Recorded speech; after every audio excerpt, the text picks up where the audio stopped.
इकडे माझ्याकडे वेळ क्वालिटी खायची तर भेट बरं आवाज नाही आला. वेळ क्वालिटी खायची तर भेट.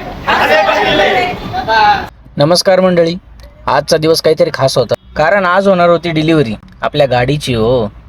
मग त्यासाठी जरा हार वगैरे घेऊन पोचलो शोरूमला. आपली लक्ष्मी तयारच होती घरी येण्यासाठी. नंतर गाडीला जरा हार वगैरे लावून घेतला. तसं गाडी तर 4-5 दिवस आधीच भेटणार होती, पण आजचा दिवस जरा चांगला होता म्हणून थांबलो होतो. मग 100 कागदावर सह्या करून फॉर्मॅलिटी पूर्ण करून घेतल्या. नंतर वडिलांनी त्यांच्या शुभ हाताने नारळ फोडला.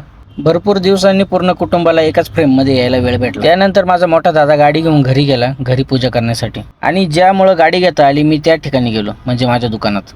नंतर बाकीची मंडळी पूजा करून परत दुकानावर आली आणि मी गेलो घरी घरचे कामं बघण्यासाठी. पहिल्यांदा तिथं जरा गोडी शो बनवून घेतली आणि नंतर जरा गाडीमध्ये माल येणार होता तोच खाली करायचा होता. मुरमुऱ्याचा स्टॉक जरा परत भरून ठेवला होता आणि त्याला बॅग घालायचं काम चालू होतं, कारण की वातावरण जरा थंड आहे.